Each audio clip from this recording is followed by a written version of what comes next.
é um pensamento tipo Caim, ok? E eles usam a ideia do universo vivo, ok? Mas enfiaram na cabeça dos cristãos a ideia de que Deus é lá no céu, sentado num trono. Então eles roubaram a ideia bíblica e usam para se promover. E enfiaram na cabeça dos cristãos uma ideia totalmente antibíblica. A criação gradual, né? Deus criou o universo, né? Os 6 dias e as 6 eras. Isso é verdade bíblica. Mas o que é que os cristãos pensam? A criação a partir do barro da terra, né? Deus fez. Formou o corpo do homem e depois Deus, aí ele levantou e saiu andando. Ok? Mas não é assim que está na Bíblia. Percebe? Como Satanás enganou. Enfiou uma mentira na cabeça dos cristãos e usa a verdade. Tem uma palestra minha lá no YouTube que chama A Bíblia Roubada, parte 1, parte 2, parte 3. Essa palestra analisa as ideias bíblicas que foram roubadas pelos satanistas e apresentadas como se fossem deles. Na verdade, foram tiradas da Bíblia. Aqui é o seguinte, é aquela história que eu já contei. Matriz da Boa Vista, o padre Hélio Grande Pousa, o meu primeiro mentor intelectual, e eu, quando tinha 16 para 17 anos. Aqui é o padre Teilhard Chardin, que era o meu principal. Os livros desse homem, para mim, eram importantes. E ele foi banido da Igreja Católica. Seu reverencial. Naquela época, a ciência e a religião. Os livros desse homem falam sobre a presença de Cristo vai gerar uma amorização de toda a terra. Ele tinha uma visão que não bate com a visão católica, que eles aceitam todas as teorias da ciência ateísta, o catolicismo aceita. E o padre Teilhard Chardin não tinha uma outra visão, um meio divino. Que nós vivemos no meio divino. O universo todo é divino, nós estamos no meio disso. Nele vivemos, nele nos movemos, nele existimos. O Teilhard Chardin costumava ler a Bíblia. E ele tinha essa visão. Morreu em 1955, banido pela Igreja Católica. Somente depois, ainda hoje, as ideias do Teilhard Chardin não são aceitas. Mas era o sujeito que eu mais lia quando eu ia no mosteiro de São Bento, lá no centro do Recife. De uma biblioteca enorme. E esse foi o primeiro livro que eu li do Teilhard Chardin. É um livro excelente. Mas perto do princípio divino, é claro. É como uma vela perto do sol. Certo? É muito elementar, especialmente para os dias atuais. Aquele artigo que eu escrevi em 1980, os artigos são ideias que apresentam a teoria do biocosmos. Marcelo Gleiser, um físico brasileiro, que quando eu lancei o biocosmos, eu o procurei. Ele estava na Folha de São Paulo dando uma palestra. Eu fui lá, conversei com ele, ele era ateu. E ele escreveu esse livro, naquela época, A Dança do Universo. O último livro que ele escreveu, eu dei para ele um biocosmo, conversei com ele mais ou menos uma meia hora sobre a teoria do biocosmo, me deu um livro a ele, ele mora nos Estados Unidos. Isso aqui foi no ano 2000. O último livro que ele escreveu foi esse aqui, O Fim da Terra e do Céu. Esse ano de 2019 ele ganhou o prêmio Templeton de Religião. Alguém viu? Passou no Fantástico e tal. O prêmio Templeton é para cientistas que usam a ciência para catapultar, para elevar a religião. É um prêmio em dinheiro, quase como se fosse o prêmio Nobel de religião. Eu não tenho dúvida que ele hoje não se declara ateu, mas agnóstico. Eu não tenho dúvida que ele leu esse livro, que esse livro o inspirou muito. É apenas um exemplo do tipo de influência que um cientista da França veio no Brasil para me conhecer. Modéstia à parte, não sou mentalificação, não sou nada. Mas o cara veio para conhecer o biocosmos. E eu fui convidado para ir jantar com a Sônia Café, da editora Cultrix. O cara veio para... E dentro dele, eu estava todo lá, né? O bolso quase vazio, preocupado com voltar. E ele preparava o almoço e tal, e o cara... Não era a mim que ele estava achando, era a grandeza do princípio divino. Quando você junta o princípio divino com a ciência contemporânea. E você tem o fruto. Quem é o pai da ciência deusista? É Deus, né? Está na Bíblia. E quem é que realmente revelou mais profundamente? O nosso Pai verdadeiro. Só que não foi explorado adequadamente. Então o que eu sou? Sou um estudioso, que estou ajudando a sistematizar, como a doutora Kim fez com a teologia da unificação, como o doutor Lee fez com a ciência da unificação, e como certamente tem pessoas na Coreia, no Japão, nos Estados Unidos, desenvolvendo isso aí. Ou não? Certamente. Não, o Brasil está na corrida ou não está? Está na corrida. Pode ser que o Brasil ganhe. Falta ler. Teoria da substituição. O que é que diz essa teoria? Só se vence o que se substitui. Ok? Essa teoria foi desenvolvida pelo Sun Tzu, na antiga China, né? Pelo Fabius, que deu origem ao marxismo fabiano, pelo Napoleão, pelo Nietzsche, Trotsky, Gramsci, ok? Napoleão, por exemplo, olha, essa Revolução Francesa nunca vai triunfar se não for substituir primeiro o rei. Aí cortaram a cabeça do rei, botaram para o segundo, a Igreja Católica. Tira os bispos todos e coloca bispos revolucionários. Aí de repente estava lá os revolucionários vestidos de bispo. Nas igrejas. E terceiro, a nobreza. Substituir a nobreza. Porque nobre era o centro que construía um hospital e doava. O título que a Igreja Católica dava de nobreza era para esse tipo de pessoa. Nobre, deputado. Nobre de quê?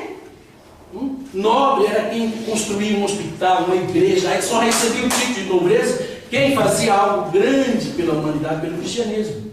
Mas o Napoleão casou os nobres com revolucionários. Então o Napoleão fez a Revolução Francesa triunfar na França e no mundo, porque ele aplicou a teoria da substituição. Só se vence o que substitui. Só se vence a ciência ateísta se ela for substituída por outra ciência. Ok? Melhor, ciência cristã medieval, a base é Aristóteles, 500 anos quase antes de Jesus. Século IV, essa data está errada, Santo Agostinho, é século IV, está errado. Ok? Século XII, Tomás de Aquino, usando as ideias da Grécia Antiga, e o Tomás de Aquino usou principalmente as ideias de Aristóteles e juntou com a Bíblia. Ele pegou a filosofia grega, né, e juntou com a Bíblia e criou a Suma Teológica. São 16 volumes. A primeira universidade foi criada na França em 1215. Quando terminou o século XV, já existiam 70 universidades na Europa, criadas pela Igreja Católica. E a Robert de Sorbonne, por exemplo, é o fundador da Universidade de Sorbonne. É um monge. Percebe? As universidades medievais funcionavam assim. Os assuntos livres, não era engessado. Os assuntos eram livres, abertos. Livros importantes para você conhecer a história da Idade Média. Esse livro do Aristóteles, do Olavo de Carvalho, é claríssimo. Luz sobre a Idade Média, o mito da Idade Média, a ciência na Idade Média, e esse aqui do historiador americano, como a Igreja Católica construiu a civilização ocidental. Se você ler esses livros, você vai compreender o que é a era cristã mesmo. A pujança da Idade Média, a grandeza da arquitetura gótica, dos vitrais, a música erudita, as notas musicais. Sem essa Idade Média, você não tinha uma civilização cristã. Então hoje, a teoria marxista de que era trevas de obscuridade, perseguição, essa teoria está sendo destruída porque novos historiadores estão reavaliando a mentalidade é outra. Ok? Os precursores da ciência teísta, Galileu Galilei, ok? Descobriu que a Lua era imperfeita, que a Lua tinha manchas. Nicolau Copérnico, que reafirmou a teoria do antigo Aristarco, que o Sol é o centro do sistema, e Kepler, que criou as leis dos movimentos planetários ao redor do Sol. precursores da ciência teísta. Elias Rushmore, quem já ouviu falar nele? Pois é, o fundador da Royal Society of London, da Academia de Ciências de Londres, que é o templo mundial da ciência teísta. Quem é ele? Satanista, ocultista, alquimista. Então ele disse, olha, nós precisamos mudar essa ideia. Durante muito tempo essa bruxaria, magia negra, essas coisas foi colocada em cima dos ocultistas. Nós precisamos mudar essa ideia completamente. E precisamos então nos apresentar, continuar sendo o que nós somos. Ateístas, satanistas, ok? Mas com outra imagem completamente diferente. A imagem do cientista neutro. A imagem da ciência neutra, não mística. Ok? E foi assim que ele criou a Royal Society. E o grande personagem da Royal Society, quem é? Newton. Gay, ladrão, ele saqueou a Casa da Moeda. Foi político. Em toda a vida dele, ele só teve um ato no parlamento. Ele se levantou. Aí todo mundo, Newton vai falar. E ele falou assim, por favor, feche a janela. O melhor livro sobre o Newton que eu li chama-se O Último Feiticeiro, do Michael White, publicado pela editora Record. James Hutton, o cara que estabeleceu a chamada escala geológica para medir o tempo de acordo com as estratificações da Terra. Porque esses caras tiveram uma influência muito grande no pensamento do Darwin. O Darwin, no Beagle, o navio onde o Darwin viajou, o livro de cabeceira do Darwin, o principal era o James Hutton. Ok? E finalmente, chegando já no século XVIII e tal, nós temos Pierre Simon de Laplace. A Terra surgiu a partir da concentração de gases e poeiras ao redor. Certo ou errado? Errado. Como é que a Terra nasceu? Do mesmo modo que você nasceu. Como é que você nasceu? Um óvulozinho e tal. Ali já estava tudo o que você seria, certo? O que aconteceu? Você foi desenvolvendo. A Terra nasceu exatamente onde ela está, a partir de um átomo primordial, onde já estava programado nela tudo que ela seria. Ela foi desenvolvendo, não evoluiu.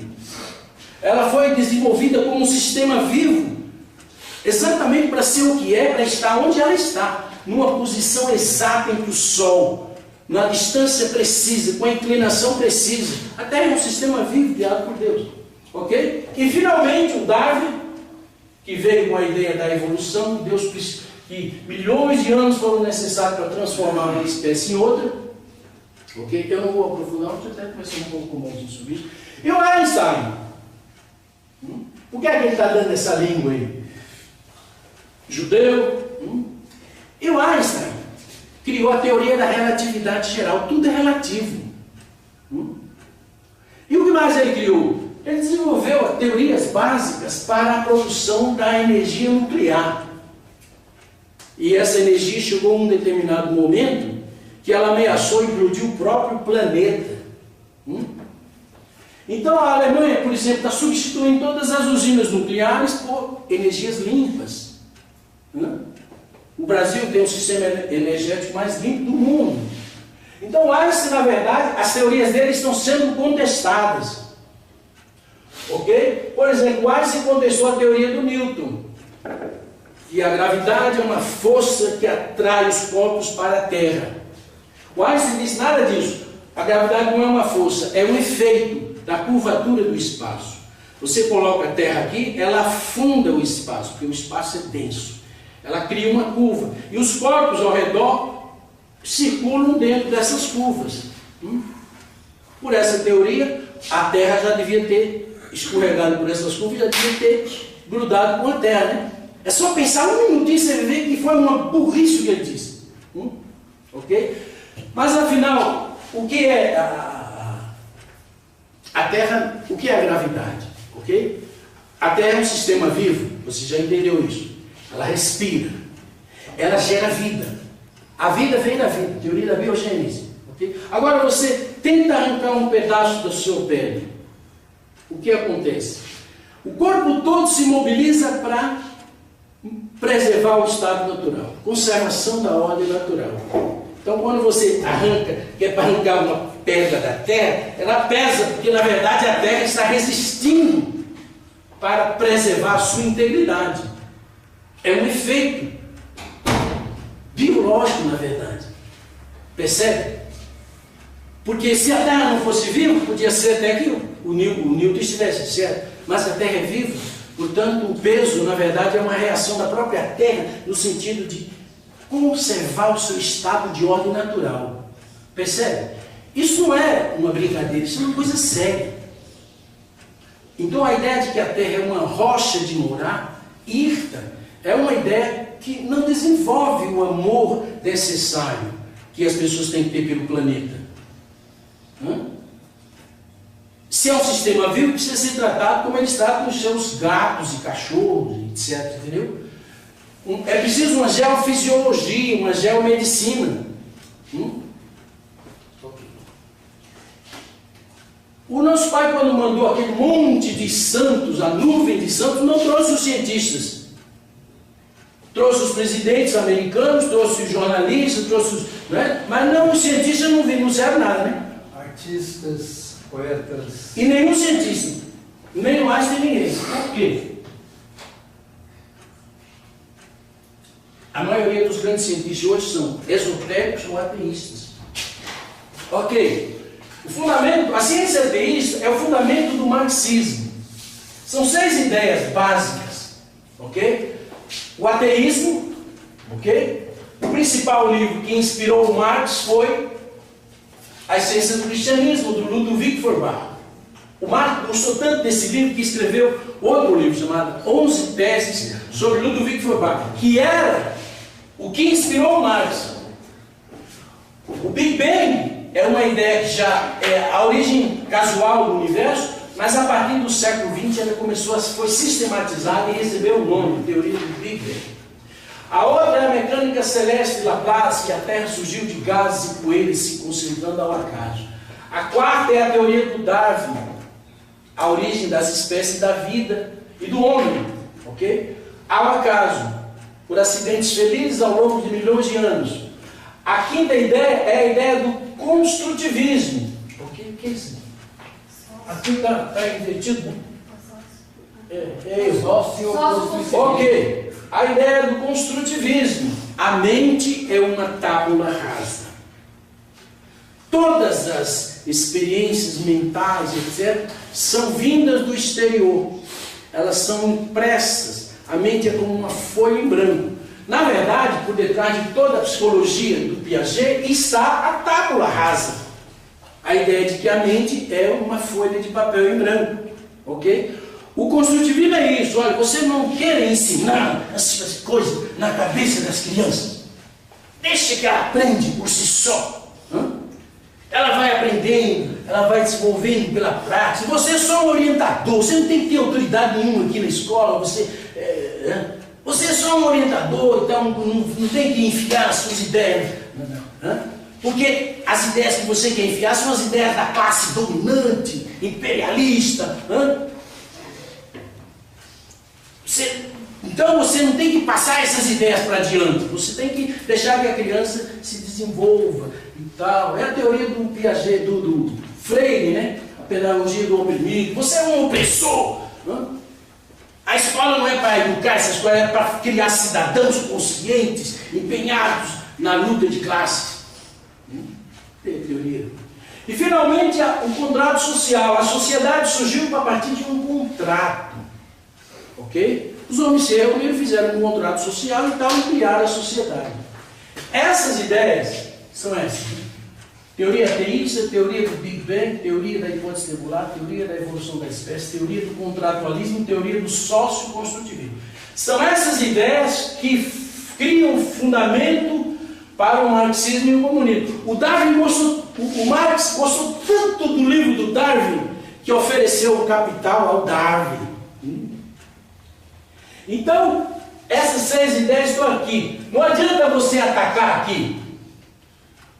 Só se vence o que se substitui. Porque se você não quebrar essas pernas, esse corpo aqui continua vivo. Percebeu? Não tem como você destruir o marxismo e o comunismo se essas ideias forem mantidas cientificamente, como elas estão hoje implantadas nas universidades e nas escolas do mundo inteiro. Percebeu? Então essas ideias precisam ser estudadas e para cada uma delas se criar uma contraproposta baseada no princípio divino, que por sua vez é baseado na Bíblia. O comunismo você sabe o que é, né?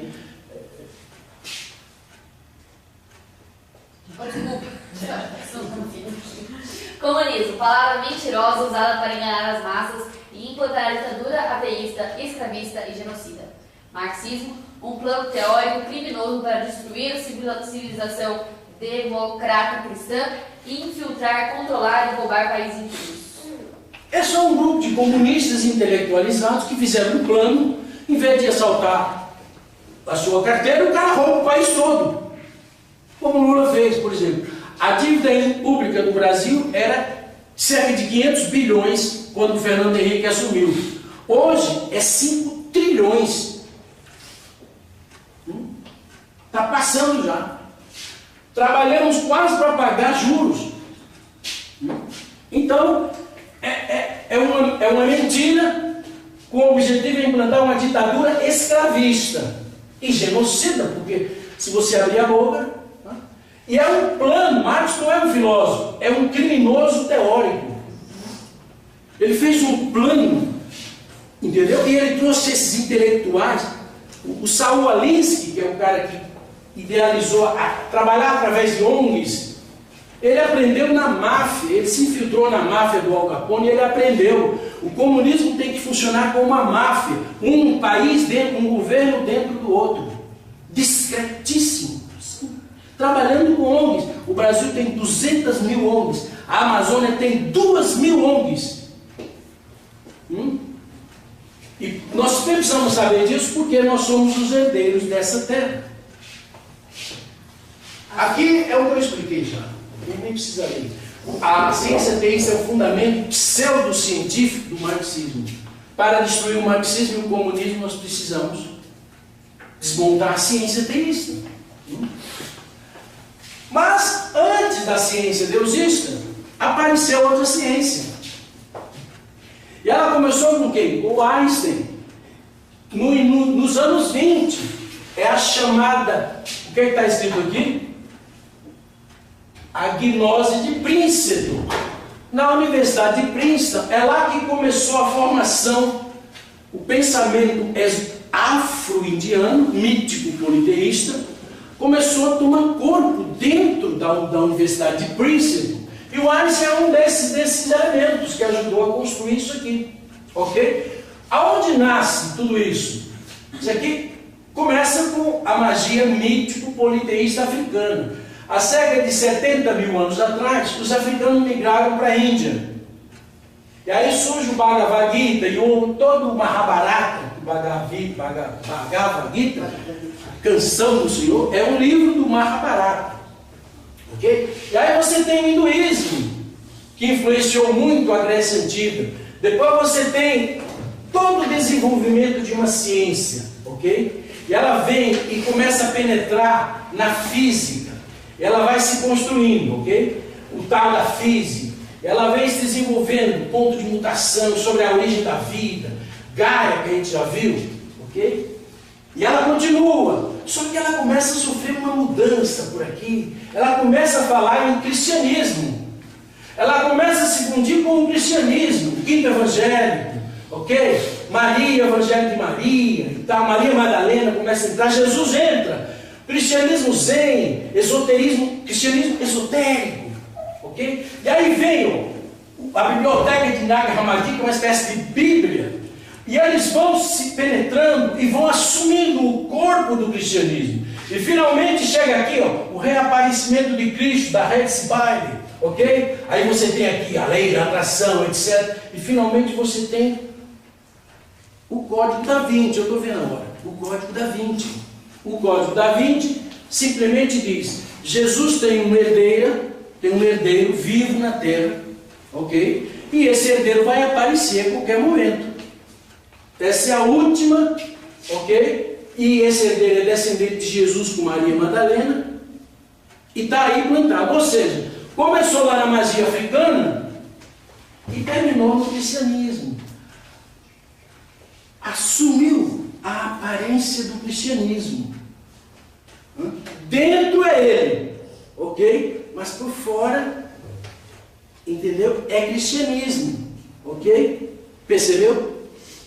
E essa ciência já apareceu, já está implantada em universidades, em empresas, zen budismo, meditação e essa coisa. Está espalhada pelo mundo, ok? Mas é falso, ok? Mas usa a ideia, porque a mentira é a cópia mais perfeita da verdade. O marxismo é a cópia mais perfeita do teosismo. O comunismo é a cópia mais perfeita do familismo. Ok? E a ciência esotérica é a cópia mais perfeita do deusismo, da ciência deusista. Ok? Isso que eu já expliquei. A reação cristã contra a ciência teísta. Criacionismo. Ok? Essa ideia não tem como vencer a ciência teísta nem a ciência esotérica. Por quê? Por exemplo, no futuro, tubarões não mais comerão peixes, vão comer só algas. Leões não comerão gazelas, comerão gramíneas. As ideias são estranhas. As ideias da ciência. E criacionismo literalista. Ok? É a interpretação literal da Bíblia. De um homem surgiu a partir do barro da terra. Deus, essas ideias não vão vencer. Aí surge o design inteligente, que deixa o lado bíblico de lado e procura afirmar Deus com base só na ciência. Esse é um bom livro publicado no Brasil, do Max Weber. O design inteligente é a visão cristã que dispensa o literalismo. Ok? Eles são chamados de inteligentistas. E finalmente, de onde veio o Completo Testamento? Veio da Bíblia, do princípio divino e do Johnson-Young. Está aqui dentro, ok? A doutora Kim, na verdade é inverso, ela é a primeira pessoa que dá um toque acadêmico, teológico ao princípio divino. O doutor Lee deu um toque filosófico, na verdade. Mas aqui no Brasil eu tenho trabalhado há 40 anos para desenvolver uma dimensão científica a partir da palavra do nosso Pai. Portanto, o Brasil está no páreo, está concorrendo. A ciência contemporânea também fornece hoje muitas forças, muita base, que fundida com o princípio divino, elas dão suporte à ciência deusista. Por exemplo, Paul Davies, com Deus e a Nova Física, Michael Behe, com a Caixa Preta do Darwin, excelente crítico, Francis Cole com a Linguagem de Deus, e o Evan Alexander com a visão. Ele é um neurologista da Universidade de Harvard, que afirmou que teve uma experiência espiritual, portanto, foi demitido da Universidade de Harvard. E esses são 4 cientistas de áreas diferentes, né? Física, bioquímica, biologia e psicologia, cujas ideias, são vários livros, dão suporte à ciência deusista, às ideias do verdadeiro Pai. Ok? Está terminando. A ciência deusista, finalmente, ok? Então, para cada ideia da ciência deísta, eu estou trabalhando para desenvolver uma contraproposta, usando o princípio divino e a ciência contemporânea. Por isso, é um trabalho que já dura 40 anos de pesquisa, de estudos. Tinha que ser um trabalho isolado, silencioso, porque cada tempo tem... O momento atual pode-se falar de ciência, mas há 20 anos atrás era impossível falar disso. Ali era um período de estabelecer o fundamento. Deusística é uma visão teológica, mas analisando Deus do ponto de vista da ciência contemporânea com as palavras do nosso Pai. O biocódigo está pronto, a bioterra, a perfeição das espécies, que é a origem das espécies por transgenia natural e cooperação simbiótica, também já está quase pronto. A aletopsicologia, chamada psicoinatismo, e a sociologia natural, que a sociedade nasce a partir dos 3 desejos essenciais da natureza humana, as 3 bênçãos. Okay? O homem ele tem um impulso que o leva a buscar um sistema de crenças, educação. Aqui é um sistema familiar, ok? Família, ok? E ia buscar meios de sobrevivência, caça, essas coisas. A partir daí, da educação, família e prosperidade, nasce 3 sistemas: ideologia, política e economia. Todas as sociedades, elas têm esse tripé. Então, a sociedade não foi produto de um contrato, ela é o produto da exteriorização da própria natureza humana. A sociedade é natural. Okay? Por isso é sociologia natural, claro. Então essas ideias são teoria deusista, teoria do biocolo, teoria da bioterra, teoria da perfeição das espécies, perfeccionismo e não evolucionismo. Teoria do psicoinatismo e teoria do socioinatismo. Dessas ideias surgem então 2 livros. O familismo e o deusismo. Trouxe 2 livros para dar para você, né? O familismo. Esses livros não estão revisados, são artigos que eu escrevi e divulguei em vários lugares. Mas eles, de certa forma, têm artigos sobre todos esses assuntos. Ok? Isso aqui não é uma brincadeira, é uma vida de trabalho sério, ok? E que alguém deveria fazer isso, e não dava para envolver a igreja toda nisso. Alguém tinha que ir fazendo isso. E é claro que chegará um momento que muitas outras pessoas pensarão, desenvolverão suas próprias técnicas, suas ideias, e deverá haver um momento lá na frente que haja um fórum da ciência deusista, onde pessoas trarão contribuições e vão preencher lacunas que certamente eu deixei passar. Outras ideias podem surgir no mundo. Ok, essa primeira parte, o fundamento científico do deusismo e do familismo é esse. Obrigado, Deus os abençoe. A segunda parte é isso aqui. Introdução à ecopedagogia. Tem 10 slides. Podemos dar um intervalo e depois continuar ou parar aqui. Mas sabe? Vamos continuar. Continuar? Tranquilo, claro. Porque senão depois vai atrasar o concurso. Aqui nós vamos até a meia-noite. E finaliza o meio-dia. Sim, livro 6, a sociologia natural, ok? Ecopedagogia, pelo nome você já vê. Ok? A origem da sociedade no contratualismo e a origem da sociedade no socionatismo. Você não dá para separar a pedagogia da sociedade, porque ela é uma parte. Direito, ato, tudo isso faz parte da sociedade. Ok? Então, a natureza humana em Hobbes, Locke e Rousseau. Ok? Para o Hobbes, o homem nasce essencialmente mau. Ok? Ele nasce essencialmente mau. E a sociedade o corrompe. Ok? As várias tribos da Amazônia vivem em paz.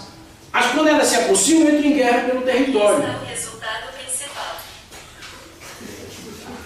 Ok? Então Hobbes dizia: o homem nasce mau. E foi esse medo da violência que fez com que ele se juntasse e criasse um contrato social. O livro chama-se O Leviatã. Ok?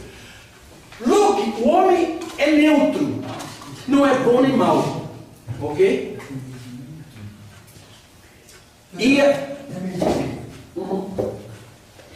Ok? Tudo certo. Ok? Então, o homem nasce neutro. Nem bom nem mau. Mas o homem sentiu necessidade de se organizar e assim fez um contrato social. E o Rousseau? O homem é um bom selvagem. Ele nasce bom. E a sociedade o corrompe. Ok?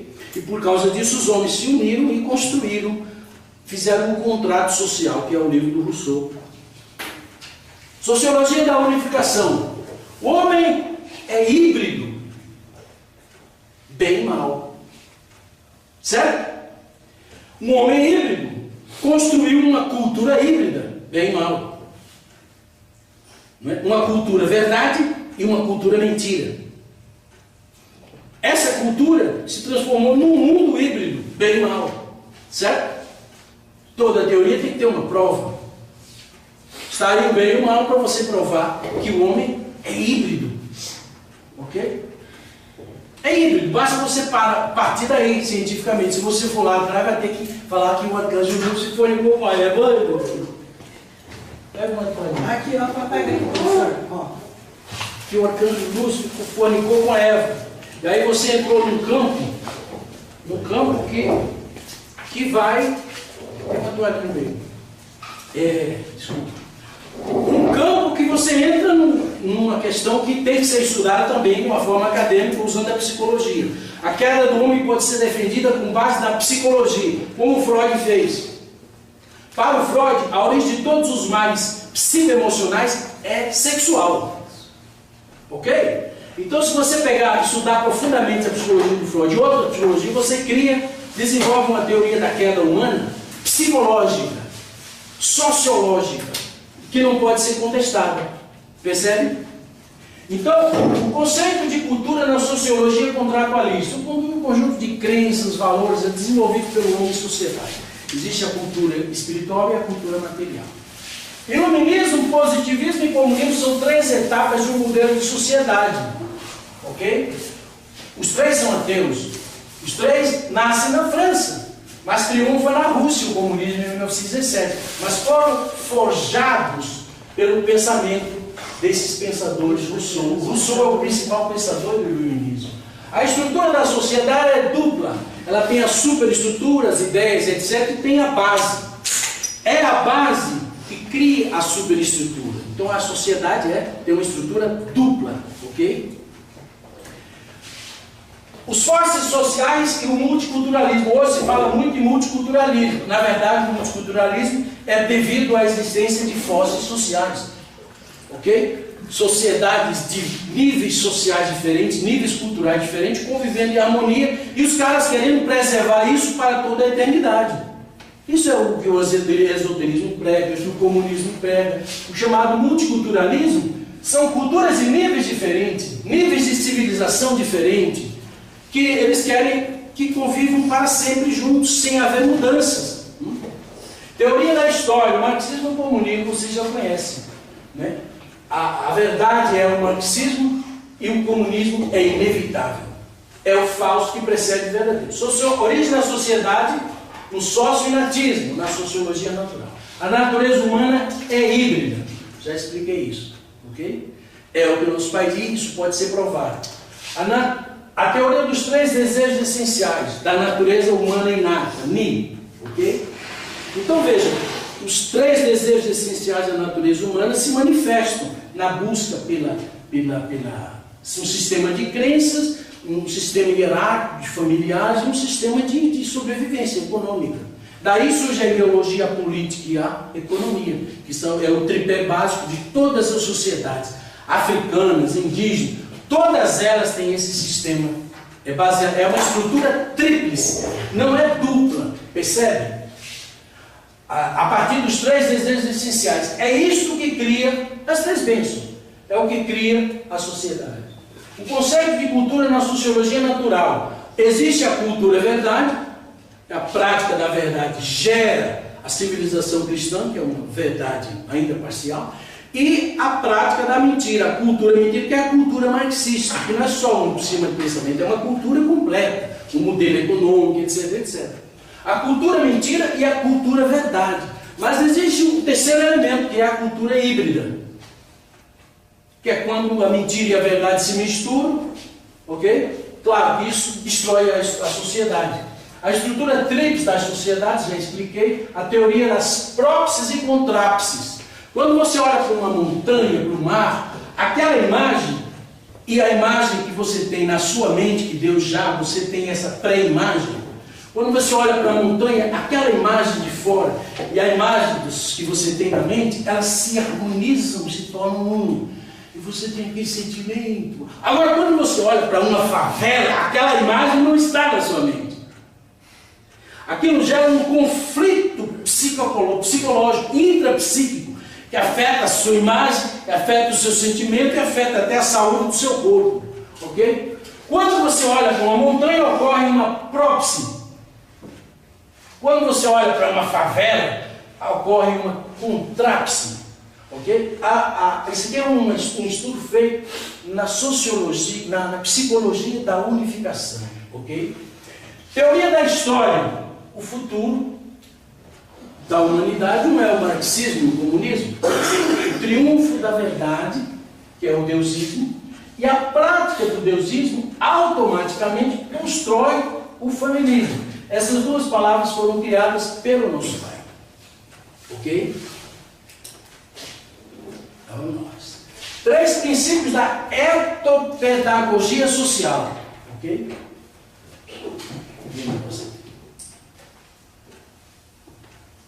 O que é educação?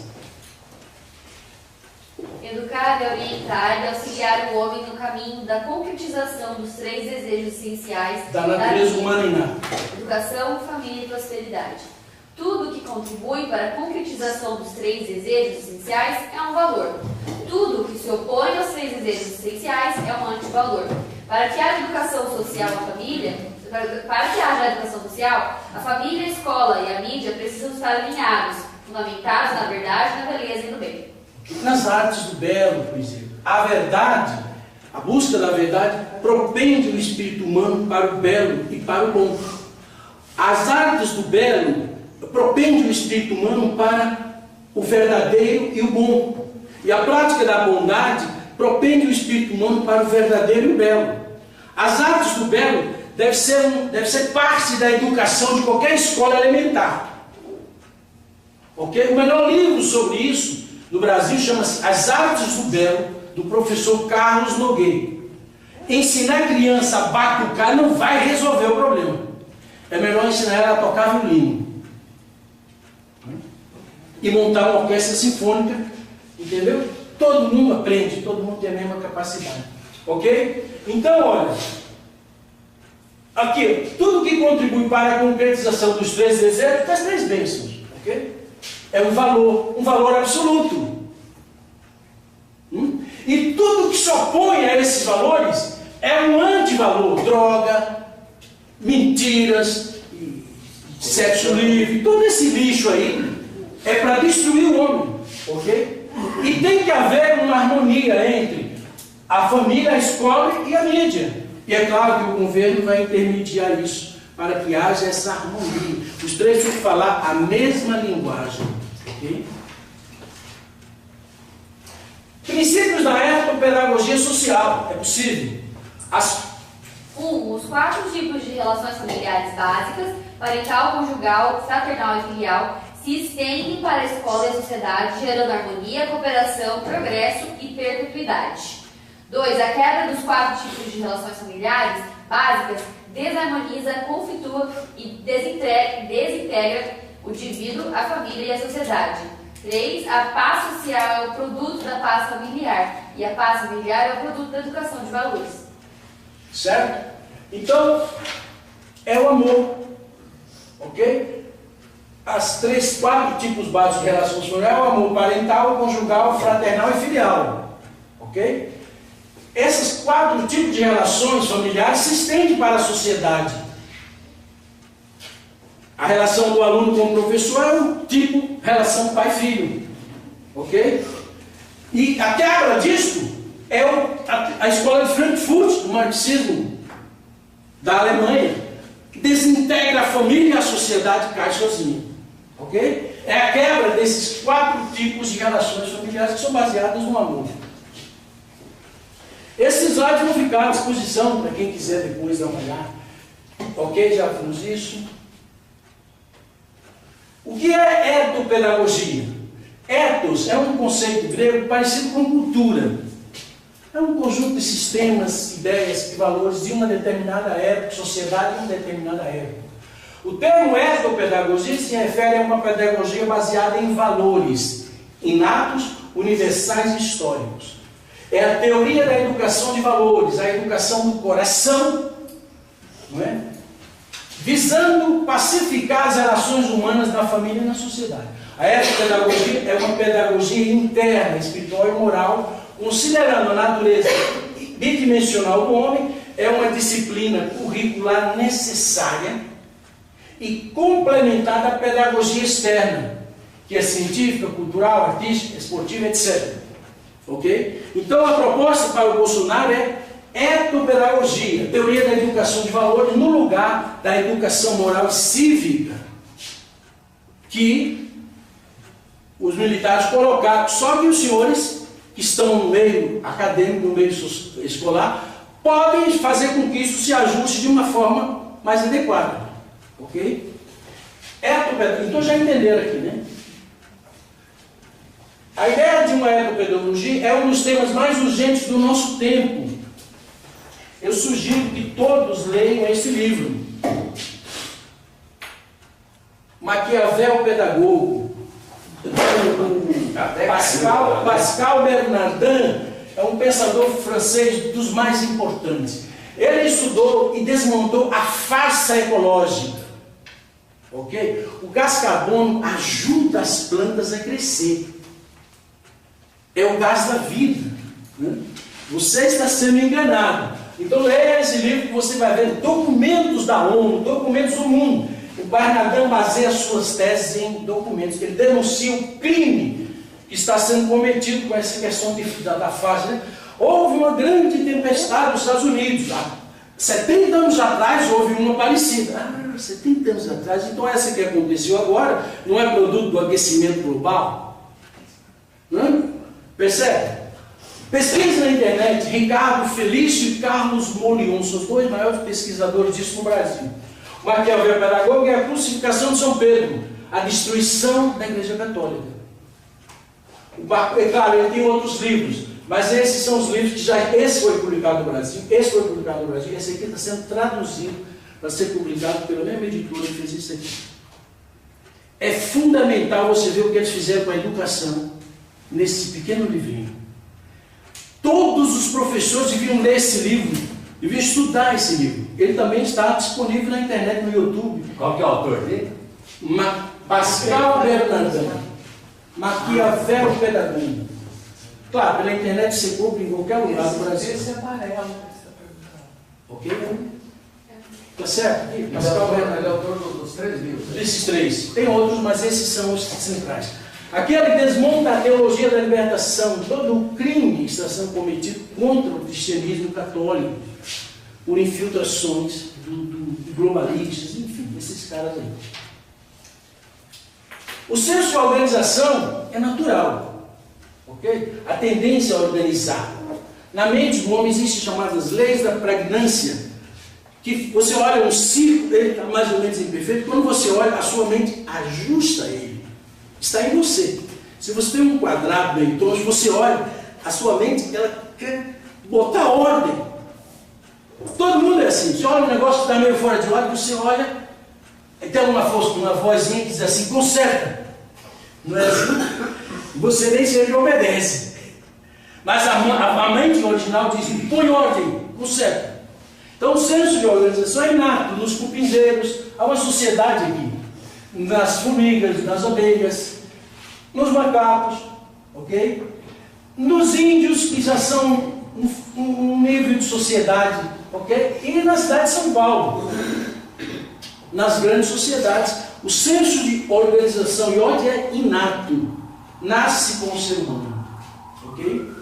A família é uma instituição natural, biológica, como a sociedade é constituída por um grupo de famílias naturais, dentro de um ambiente natural no qual elas são um com o meio, a sociedade também é natural, logo é regida por leis e constantes naturais.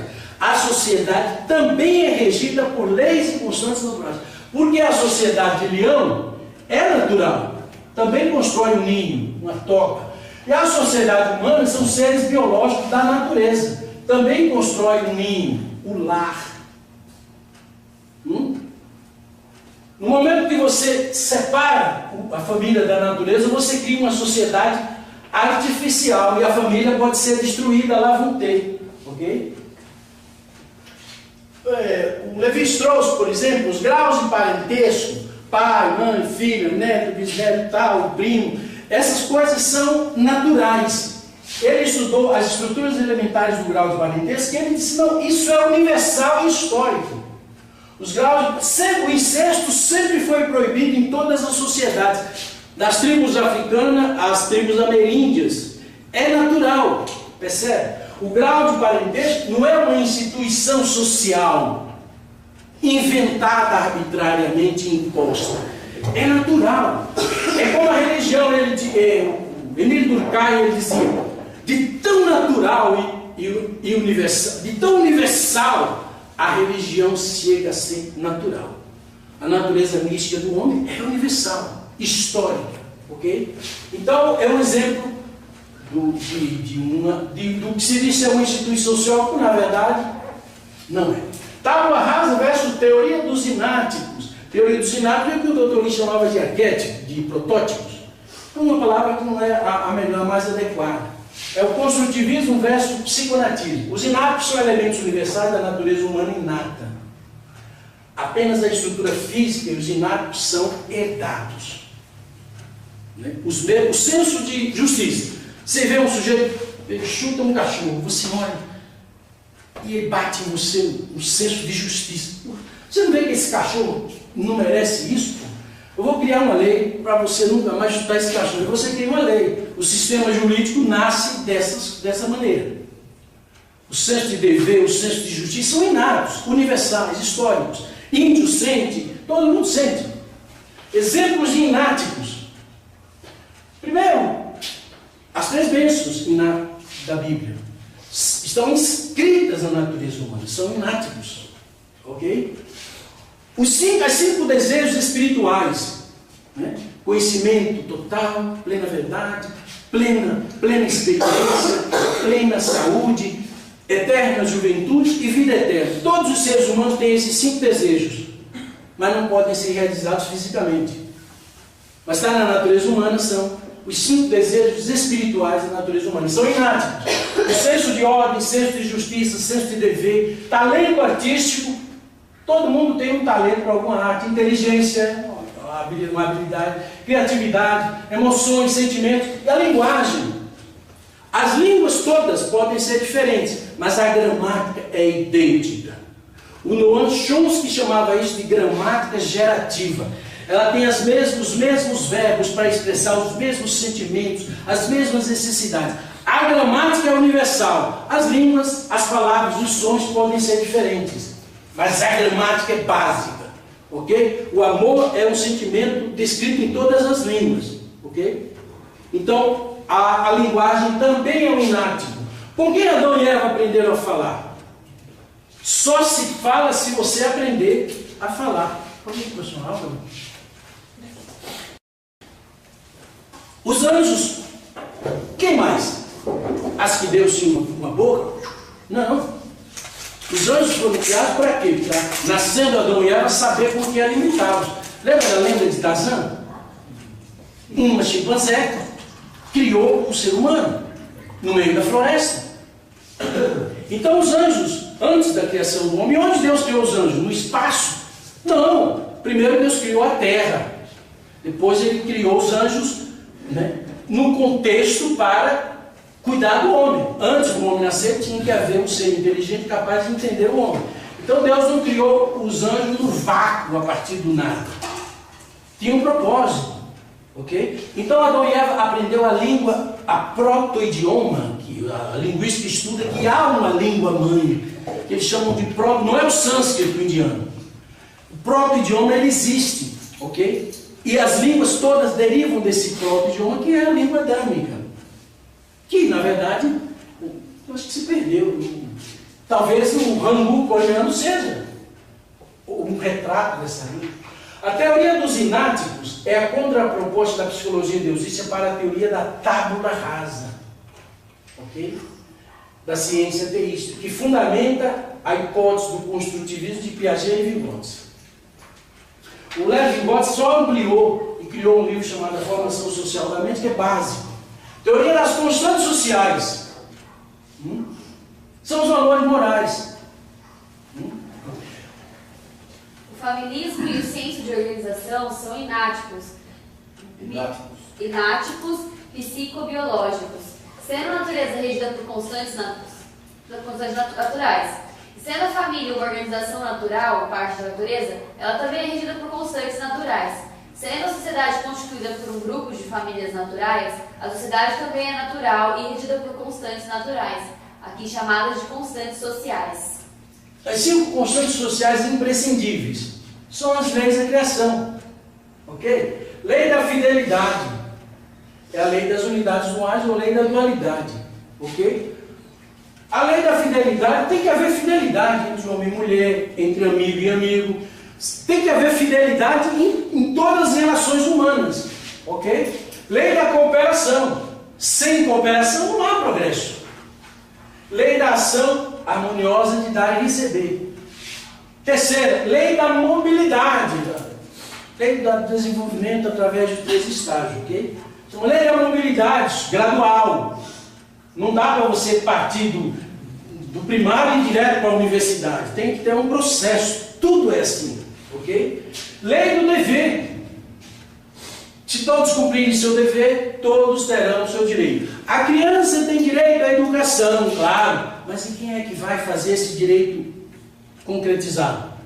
Tem que ter alguém que assuma a obrigação de fazer aquele direito valer. A teoria comunista é criar milhões de direitos e ninguém para cumprir, para fazer valer esses direitos, e assim você destrói o sistema jurídico da sociedade. Chama-se ativismo jurídico isso. Lei do dever, lei da responsabilidade. Tudo que você fizer sem responsabilidade, destrói. E lei da verdade. Imagina um avião, um navio transatlântico e um edifício de 50 andares construído baseado em cálculos falsos. Difícil? Tem que ser verdadeiro. Tem que bater. Ok? E você tem uma base matemática até para os fenômenos da natureza. Não é só a ciência, a sequência de Fibonacci, não. A matemática tem um fundamento muito mais amplo em toda a natureza. É a teoria do ajuste perfeito, a teoria da sintonia fina, ok? Lei das ideias e das praxes naturais. Nosso pai disse, ser sagrado é ser natural, ok? As constantes sociais são, na verdade, constantes naturais, ok? O que é a verdade? O que é a teoria do amor? A verdade existe para ensinar o homem a amar. E o que é o amor? É a verdade posta em prática. Percebe? Nosso pai disse lá numa pedra que tem lá na igreja de Curitiba. A verdade, o amor é a verdade mais essencial que todos nós devemos atingir. Não está isso? Está numa pedra lá na igreja de Curitiba. Ok? A verdade é o amor, é a teoria do amor. E o amor é a verdade posta em prática. Daí você pode fundir e falar em amor verdadeiro. Ok? São as leis da criação. A sociedade é natural, por isso essas leis podem ser aplicadas à sociedade. Nessa linguagem, a ecopedagogia pode ser apresentada ao governo, ao Ministério da Educação. Não é uma linguagem religiosa. São constantes sociais. Destrua elas e a sociedade se desintegra. Estimule. Por que é que os marxistas da escola de Frankfurt querem destruir a família? Ok? É a base, né? Só mais uma coisinha aqui.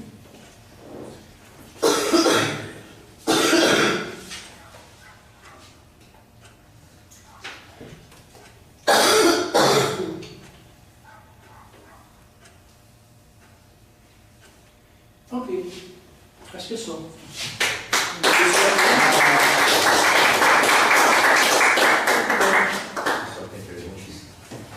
Desculpe o tempo, mas se quiserem perguntar alguma coisa, vamos ter algumas perguntas.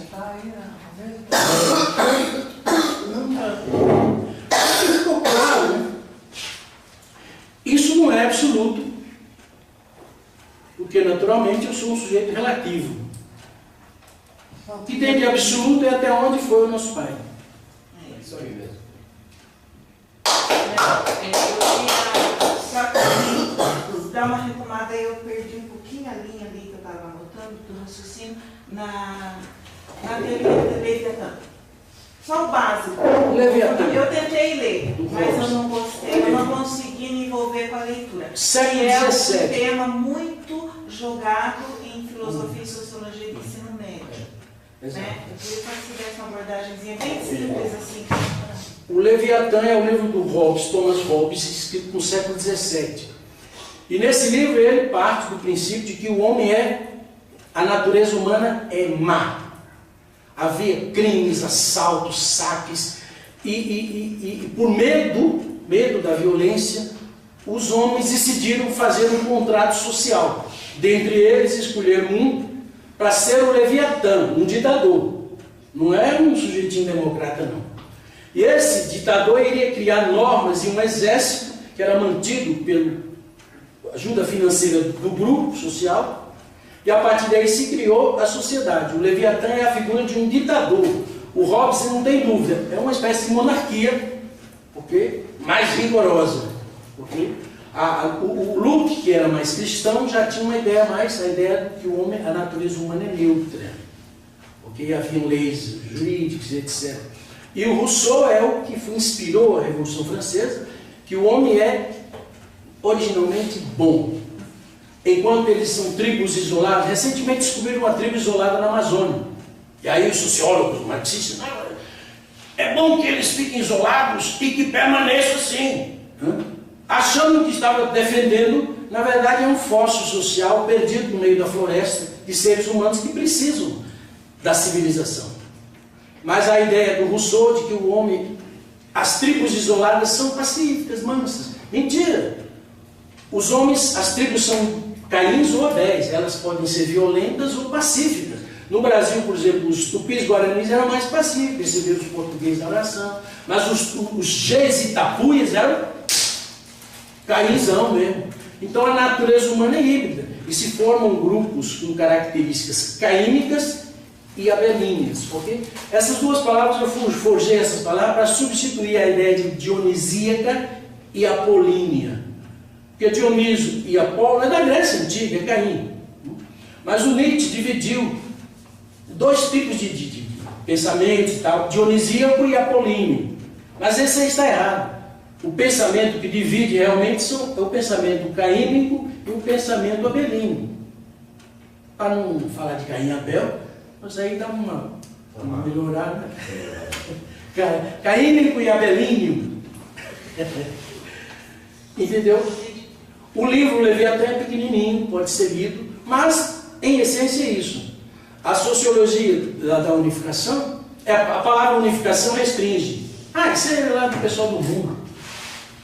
Não, nós estamos falando de ciência ateísta versus ciência deusista. Essa ciência coloca Deus no centro e essa aqui tira Deus. Então não é a ciência da unificação, é uma ciência deusista que já está no meio do mundo acadêmico. Já tem cientistas de renome internacional falando de Deus sem nenhum problema.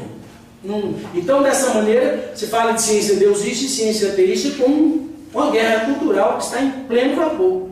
E nós somos, eu penso, nós somos, por causa do nosso pai, a vanguarda dessa guerra cultural. Só que nós estamos um pouco atrasados. Talvez porque seja uma coisa do próprio tempo. Os esotéricos saíram na frente, criaram uma ciência esotérica, espalharam pelo mundo e tal e tal. A ciência é o falso que precede o verdadeiro. Parece espiritualista, parece deusista, mas não é.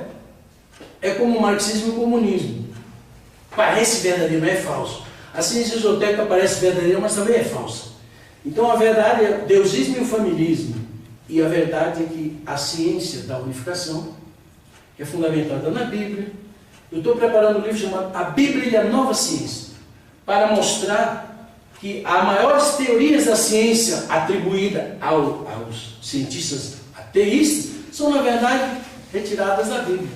Inclusive as conclusões da física quântica. Está tudo lá. Então, o nosso Pai, sem a Bíblia não há princípio divino.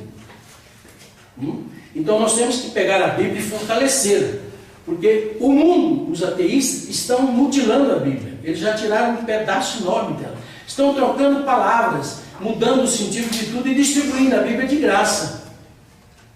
É um trabalho sério que está sendo feito. Tem uma palestra na internet chamada A Batalha das Bíblias. É um evangelho que faz uma análise de quanto já foi mutilado, e quanto já foi arrancado, quanto já foi... Porque se a Bíblia virar um saco de gatos, como é que o cristianismo, né? Por isso nós temos que resgatar toda a cientificidade da Bíblia, toda a historicidade da Bíblia, porque ela é a base do princípio divino. Se destruir a Bíblia, o princípio divino perde credibilidade. A Bíblia é um livro de mitos e lendas. Para o Einstein, a Bíblia é mitos e lendas, histórias de boa índole, isso não tem nada. Céu não tem céu. Céu, o seu avô morreu. Papai, por que o vovô não veio? Você vai dizer, morreu, foi enterrado. Aí você fala, não, ele foi para o céu. Teoria do Einstein, teoria do Einstein. O Einstein era esotérico, não era cristão. Embora ele tivesse mais algum. Essa teoria dos 3 desejos, você vai falar mais sobre esse assunto? A teoria do 3 desejos, né? Você as 3 bênçãos. Tal, os 3 desejos essenciais da natureza humana. A crença, família, família, educação, família e prosperidade. Então, nessa reunião do G20, em novembro de 2018, aqui na Argentina, o primeiro tema foi trabalho, discutir economia, trabalho, futuro da... Como é que vai ser o trabalho na humanidade? O segundo item foi desenvolvimento sustentável, e o terceiro foi alimentação do mundo. 3 grandes temas na reunião do G20 2018 na Argentina. Então a economia foi discutida como futuro trabalho da humanidade. Central. Para onde vai a humanidade no futuro? Então está dentro dessa teoria dos 3 desejos, né? As 3 bênçãos, a linguagem religiosa, as 3 bênçãos de Deus. Linguagem mais acadêmica, você fala de 3 desejos essenciais da natureza humana. E quando você olha para a história humana, todas as sociedades manifestaram esses 3 desejos. Então eles são inatos, estão inscritos na natureza humana. Mas você não usa a Bíblia como referência, porque você está num ambiente acadêmico. Você usa a ideia da Bíblia, os 3 desejos essenciais da natureza humana. Ao invés de crescer, multiplicar, subjugar o universo, você usa educação, família e prosperidade. Ou, no nível mais amplo, ideologia, política e economia. A política é o que? Relações humanas de uma forma hierarquizada, é a família. E a economia? Então, ideologia, política e economia, educação, família e prosperidade, crescer, multiplicar e dominar o universo. Você deixa a linguagem religiosa e você usa uma outra linguagem mais acadêmica, mas é a mesma ideia que você está introduzindo. A gente precisa mais elementos sobre essa questão. E essa questão, você fala também da Bíblia, sobre o princípio divino, é importante que, por exemplo, quem passa o estudo que o professor Maurício criou, vai estudar mais o princípio divino. Então é preciso que esses compreensivos tenham uma base histórica, a historicidade da Bíblia. Sim, e a cientificidade da Bíblia. Eu posso dar uma contribuição nesse campo para poder fazer com que o princípio tenha sucesso. Se não houver a ligação, o estudo, o conhecimento bíblico, aí o princípio divino tem que poder ter sucesso. Porque agora em 2010, o Brasil fez uma solenidade no Congresso comemorando 100 milhões de Bíblias. Uma cerimônia realizada em 2010. 100 milhões de Bíblias no Brasil. Foi um deputado falar, comemorar. Né? É como você está dizendo, mas às vezes eles modificam as questões, a própria Bíblia. Uma palavra muda o sentido todo. Então eles estão fazendo isso. Na China, o governo distribui Bíblias. Mas a China é comunista. Então o Walter Veite é uma palestra que está no YouTube, que chama A Batalha das Bíblias. Ele é um evangélico acadêmico, um sujeito que estudou profundamente. Ele tem uma série de palestras chamada Ataque Total. São 37 palestras. Eu já assisti essas palestras 2 vezes porque achei importante. E eu pego um pedacinho. Não sei, mas ele está falando como aplicar a linguagem, ao invés de falar da terceira bênção, falar sobre, substituir sobre, como se fosse a economia. Então, já a prosperidade. Ele estudou linguajar para esses termos. Não usar a terceira bênção, é isso que como a gente vai fazer isso? É um sistema de crenças, um sistema hierárquico, de ordem e hierarquia, e um sistema produtivo. O sistema econômico é um sistema onde se cria coisas para produzir, para prover a necessidade humana. São 3 sistemas. Sistema de crenças, os índios desenvolvem isso para passar para os seus descendentes, através de mitos. Sistema de crenças. Entendeu? O sistema de hierárquico, uma ordem hierárquica, as relações humanas, que é o sistema familiar, a sociedade é o quê? Uma família ampliada. E o sistema produtivo, que é a economia. A linguagem bíblica é crescer, multiplicar e dominar o universo. É a linguagem de Moisés. Mais encontro sobre esse assunto, a gente Sim. está bem estruturado. Eu acho que nós podemos.